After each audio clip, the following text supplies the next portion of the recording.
అదేవిధంగా చూసుకుంటే ఢిల్లీలో దళపతి. సో నిన్న తమిళనాడులో సీఎంగా గెలిచిన తర్వాత టీవీకే అధిపతి సినీ నటుడు విజయ్ నిన్న ఢిల్లీలో ప్రధాని నరేంద్ర మోడీతో భేటీ కావడం జరిగింది. సో నిన్న ప్రధాని మోడీతో భేటీ అయినటువంటి ఆ ఫొటోస్ ఏమవుతున్నాయో నిన్న సోషల్ మీడియాలో చాలా అంటే చాలా ట్రెండ్లో ఉండే. ఢిల్లీలోని సేవా తీర్థలో ప్రధాని మోడీతో 20 నిమిషాల పాటు సమావేశం మాట. చెన్నై మెట్రో విస్తరణ, జీఎస్టీ బకాయిలపై ప్రధాన చర్చ అంట.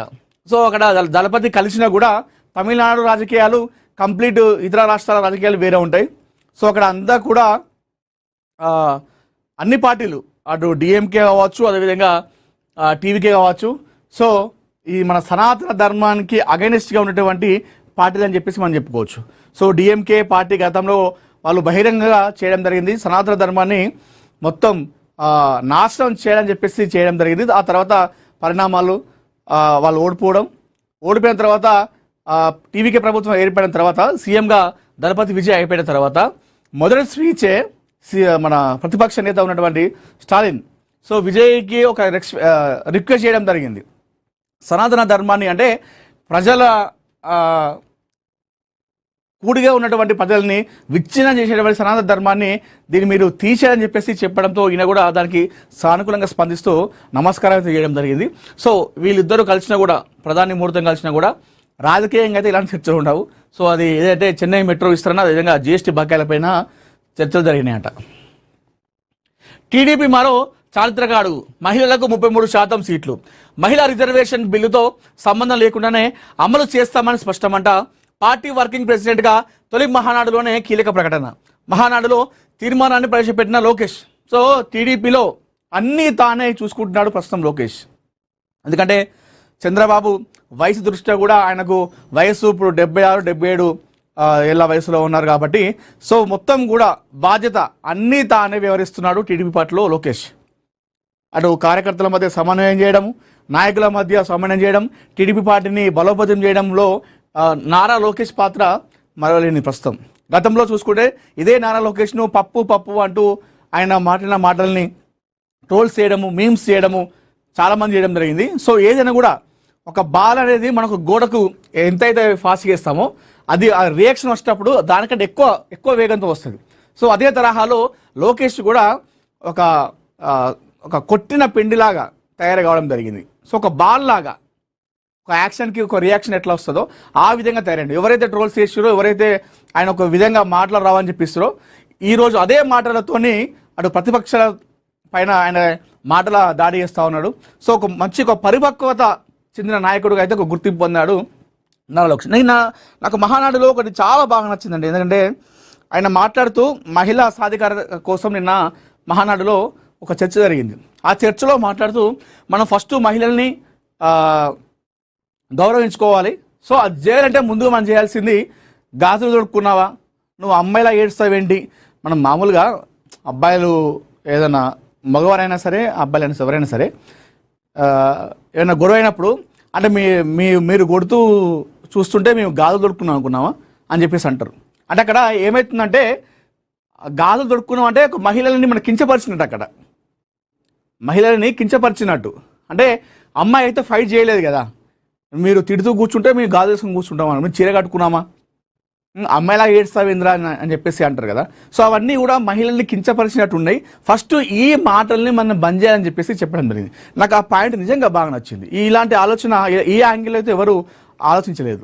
నిజంగా హ్యాట్స్ ఆఫ్ నారా లోకేష్ గారికి.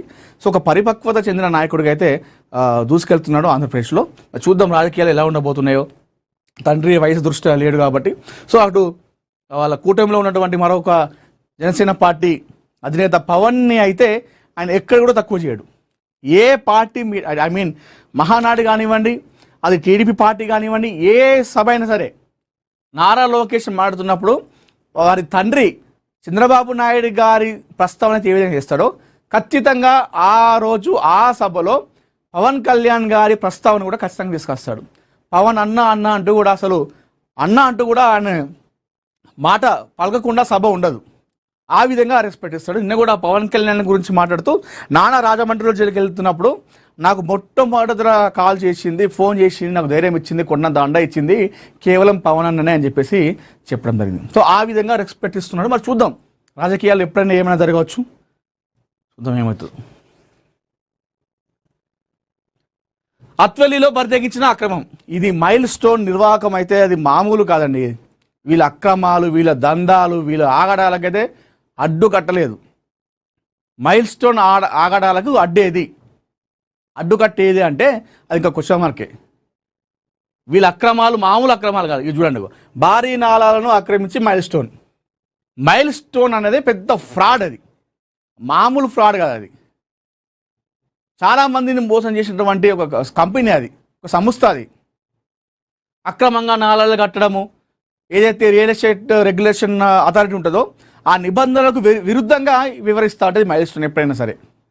ఇది ఒక్కసారని కాదు, జనాలను మోసం చేసుడు అన్ని కథ ఉంటుంది వీళ్ళది. రియల్ మాఫియా కనుసన్నులోనే అధికార యంత్రాంగం ఇది. ఈ మైల్ స్టోన్ ఉంది కదా, వాళ్ళ కనుసన్నులోనే అధికారులు పనిచేస్తూ ఉన్నారు. మరి ఎవరు అక్కడ న్యాయం చేసేది ఎవరు? వీళ్ళు మైల్ స్టోన్ చేస్తుంటే అధికారులు వచ్చి అరే మైల్ స్టోన్ ఇది కాదురా నాయన, ఇది తప్పు, మీరు ఇట్లా వేయద్దు అని చెప్పేసి అధికారులు చెప్పాలి. ఇక వాళ్ళ వాళ్ళ కనుసన్నులోనే వీళ్ళు నడుస్తూ ఉన్నారు అధికారులు. మరి అది ఎక్కడ, దానికి సొల్యూషన్ ఏదో దొరుకుతుంది.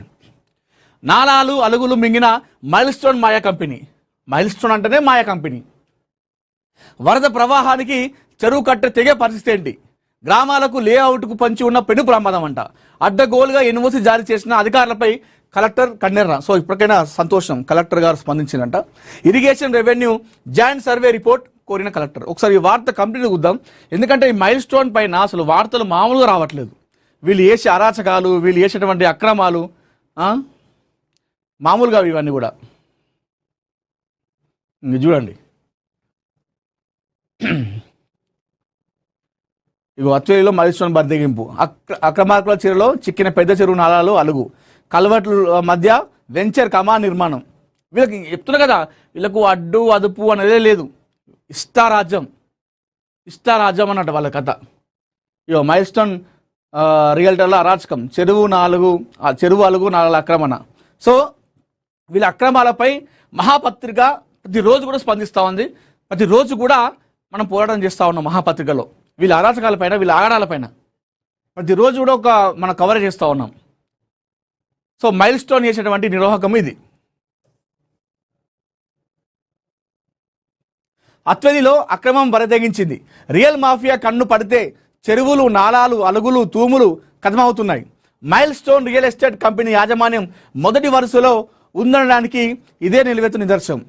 తమకున్న ధన రాజకీయ పలుకుబడితో అధికార యంత్రాంగాన్ని నోట్ల కట్టెలతో నోళ్లు ముంచి లేఅవుట్ అనుమతులు రాని చోట అడ్డదారిలో ఇరిగేషన్